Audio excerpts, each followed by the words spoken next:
Attorney General Pam Bondi just defended the arrest and prosecution of Don Lemon for disrupting a church service. A congressman asked her, "Does the DOJ consider unauthorized entry into a house of worship to be protected activity under the First Amendment when undertaken by a member of the press?" And Bondi said, "No, even if it's a blogger like Don Lemon." And then Bondi described what happened at that church. She said, "I met with the pastor of that church, and what happened there was horrific. They were, quote, gearing up for a resistance.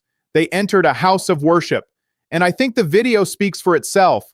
What the video doesn't show is there were approximately 400 parishioners in there on a Sunday morning, families, grandparents with canes, children upstairs in Sunday school whose parents were blocked from getting to them once this resistance took place.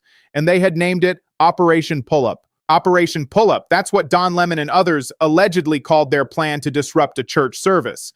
And Bondi said, "It was heartbreaking for those families. They were terrified. And nothing like that should happen in this country, and under my watch, it won't." And a grand jury indicted Don Lemon and others over the incident. And Bondi is defending the prosecution by saying this wasn't journalism or protected speech. It was intimidation and disruption inside a house of worship. So this week, Attorney General Pam Bondi testified before Congress defending the DOJ's prosecution of Don Lemon for disrupting a church service. Take a look at this, and I'll give you my breakdown at the end. From North Carolina is recognized. May I have 1 moment? You may. Her district includes Culver City, and she's not talking about any crime in her districts, nothing about helping crime in her district. She's not even worth getting into the details. Well, thank you, Madam Attorney General, and we are grateful to have you here today. And let me just say that you've shown great perseverance today, and I think you're coming to the last lap here of those of us that are left, but I applaud your strength and I applaud your resolve. Madam Attorney General, as a pastor for over 37 years now, I take serious issue with any attempts by agitators to disrupt church services or activities at houses of worship. And I just want to take a moment to clarify some things. I realize you can't talk about pending cases per se, but I do want to ask some very general questions for clarification. Does the DOJ consider unauthorized entry into a house of worship to be protected activity under the First Amendment when undertaken by a member of the press?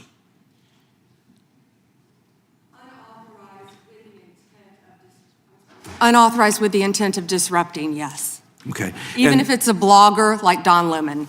Correct. How does the DOJ distinguish between news gathering activity and expressive or protest conduct when a press defense is asserted?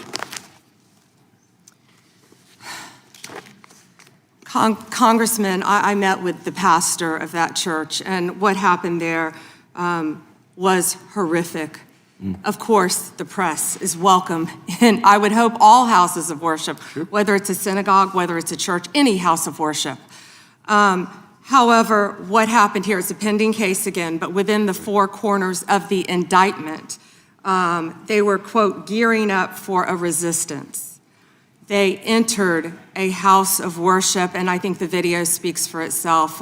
What happened in there, what the video doesn't show, is there were approximately 400 parishioners in there on a Sunday morning, families, grandparents with canes, children upstairs in Sunday school their parents were blocked from getting to them once this resistance took place, and they had named it Operation Pull-Up.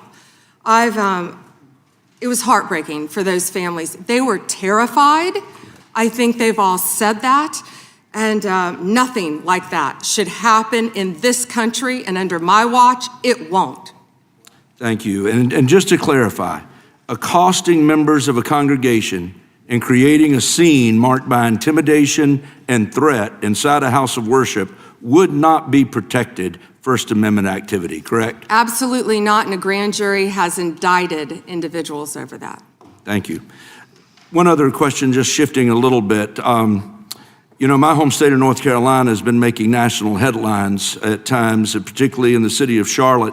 We've made pleas at times for our governor to get involved, bring in the National Guard. Our Fraternal Order of Police had pointed out that we were about 270 local cops below what we needed in order to adequately police the city. And yet the governor's declined to offer to partner with the federal government to bring in reinforcements to Charlotte.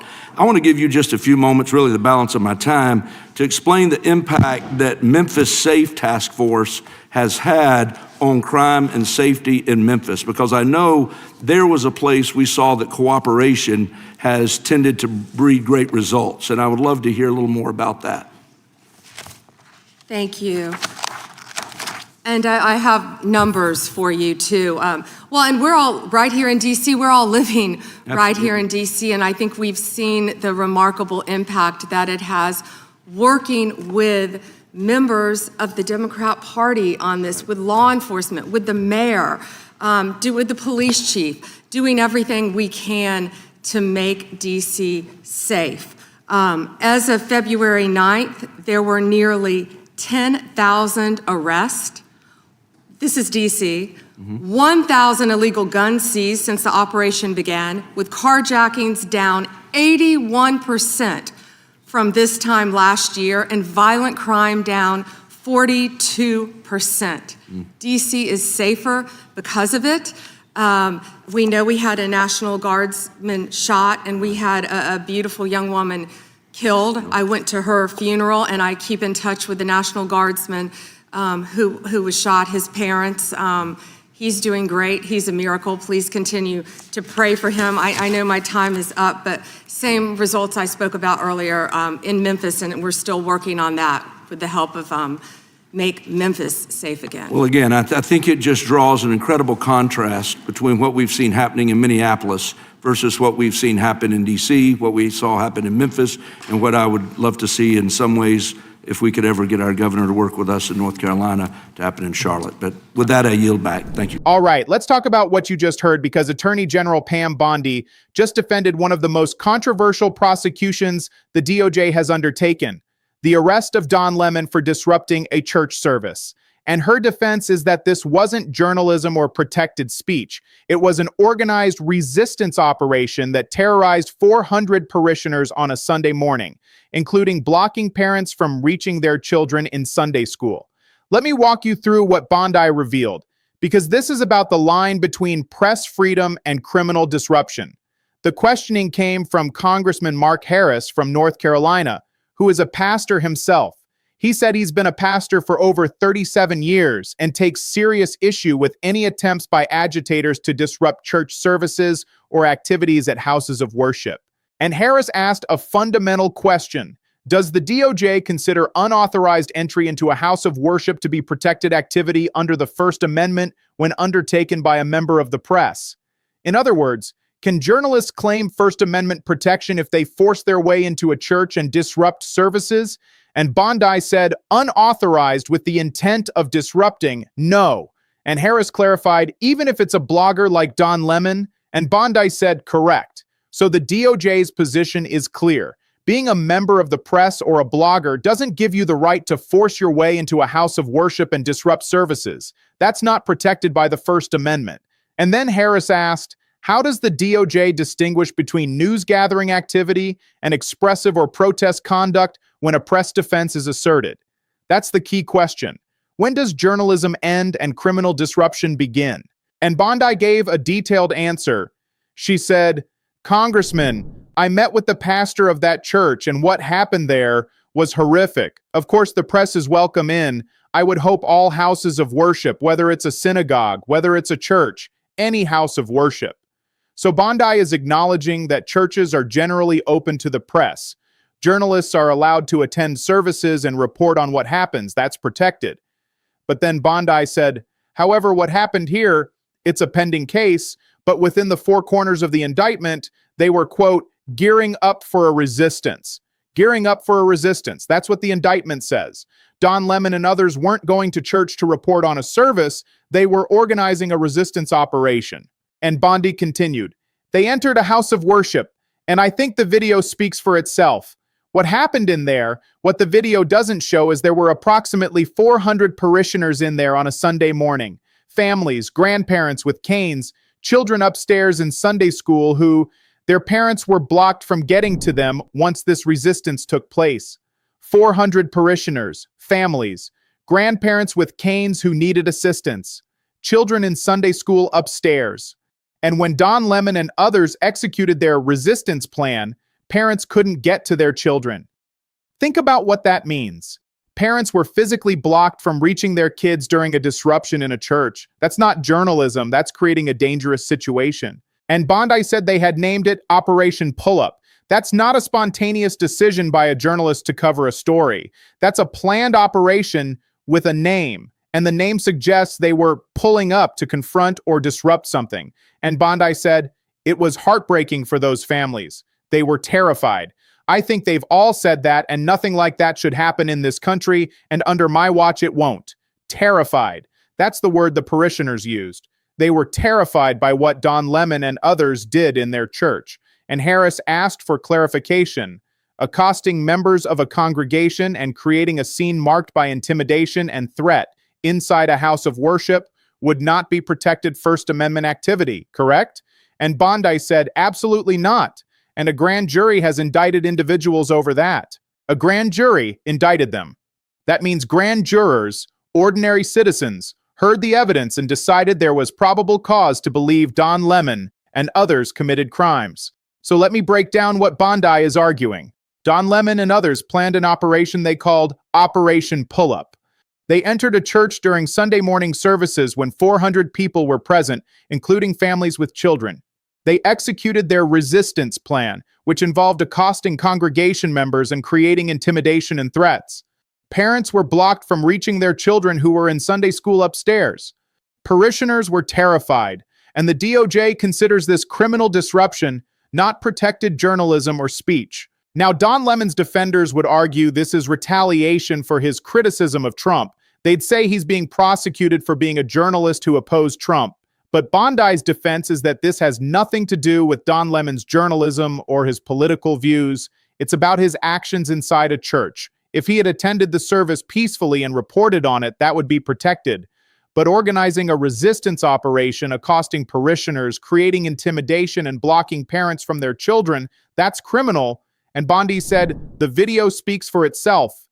That suggests there's video evidence of what Don Lemon and others did inside the church.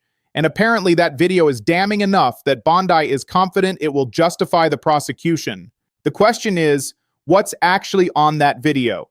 Because Bondi said what the video doesn't show is the 400 parishioners and the children blocked from their parents. But presumably, the video does show Don Lemon and others doing something that a grand jury considered criminal. And then Harris shifted to a different topic, crime statistics in D.C. and Memphis, where federal and local law enforcement are cooperating. And Bondi cited impressive numbers for D.C. She said, as of February 9th, there were nearly 10,000 arrests, 1,000 illegal guns seized since the operation began, with carjackings down 81% from this time last year, and violent crime down 42%. D.C. is safer because federal and local law enforcement are working together. And Bondi said a National Guardsman was shot and a beautiful young woman was killed, but the National Guardsman is recovering. And she's in touch with his parents and he's doing great. And Harris ended by contrasting D.C. and Memphis, where cooperation is working, with Minneapolis, where state officials refuse to cooperate with federal law enforcement. And Harris said he wishes North Carolina governor would cooperate so they could get similar results in Charlotte. But let's go back to the Don Lemon case, because that's the headline. Attorney General Pam Bondi is defending his prosecution by saying he organized a resistance operation inside a church that terrorized 400 parishioners and blocked parents from their children. And she says the video speaks for itself. Like, subscribe, and share this everywhere. Because Attorney General Pam Bondi just defended the DOJ's prosecution of Don Lemon by describing how he and others planned Operation Pull-Up to disrupt a church service with 400 parishioners present, including blocking parents from reaching their children in Sunday school. And Bondi says the video evidence justifies the charges. This is one of the most controversial prosecutions of a journalist in American history. And Bondi is arguing it's not about journalism. It's about criminal disruption of a house of worship.